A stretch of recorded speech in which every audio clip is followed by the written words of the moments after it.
Sue, of course, you're all familiar with the story of, I had a trip to the South Pacific that had already been scheduled before I was called as a regional representative. And so I couldn't really do anything about it because there were, 10 or 15 Sunday school and young women's and Relief Society and primary auxiliary leaders that were going, and the schedules were all made. So I went ahead and just went with it because it called for me to be back the day after Sue was scheduled to be born. She was scheduled to be born on the 25th of November, and didn't get back until the 26th. So I couldn't change any of the other dates because they'd already been set. But I was able to, it did have quite a long layover in Honolulu, in fact overnight in Honolulu on the way back. And so I left all of the 20 or so other people that were going on the trip with me, left theirs the same, but got mine changed so that I didn't stay over an extra day in Honolulu and would get home the evening of the 24th. And so,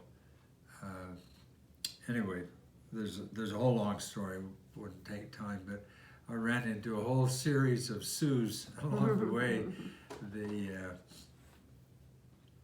stewardesses and the different people, and it was just a miracle the way the flight from Honolulu to, before it took off, there was a plane that had to come in, and the landing gears they didn't think were down, and so they had to put foam on the runway, and they held us up, and then it turned out that the landing gears did come down, so then they had to clean off the foam, and by then we were late. We had a 2-hour layover in connecting time in Los Angeles, and that took the whole 2 hours. And so I was at the very back of the 747 and told the stewardess, I said, how are we going to be able to make it? She says, we might make up 15, 20 minutes, but I don't think there's any way you'll be able to catch your plane to Idaho Falls. And I just kept after her and keep me informed, ask the pilot and tell him that I have this important connect. Well, why is it so important? And I says, because my wife's expecting a baby. He said, well, is it C-section or something? And I said, no, but she's usually on time. And she kind of laughed, and her name was Sue. And then anyway, as we got closer to Los Angeles, she says, we've made up about 20 minutes. I don't think there'll be enough time, but maybe. And so she said, come with me. So she brought me all the way from the very end of the plane and put me in a seat, one of the first class seats, just right by and let me sit there to be the first one out. In those days, you didn't have the big aisle things, that you walk on to get on. You had just stairs that went down. And so as soon as we landed and came to a stop, I went down the stairs, and she had called ahead to have a little not a taxi, but a little cart there. And they ran me over I was the first one off the plane, and they ran me over to Western Airlines, which was going to Idaho Falls at the time. And just as we rounded the corner to where they were just pulling the ramp away, or the stairs away, and the fellow with his bullhorn said, hey, we've got one more passenger. Can you put the stairs back?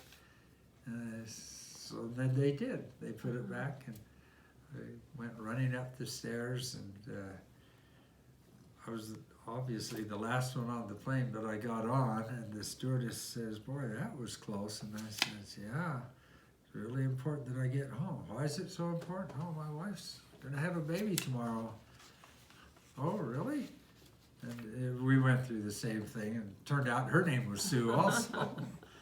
But anyway, I got in Idaho Falls about midnight, and Jean was there to meet me. And we did go home, But we weren't home for very long, and then our labor started, and we went right to the hospital.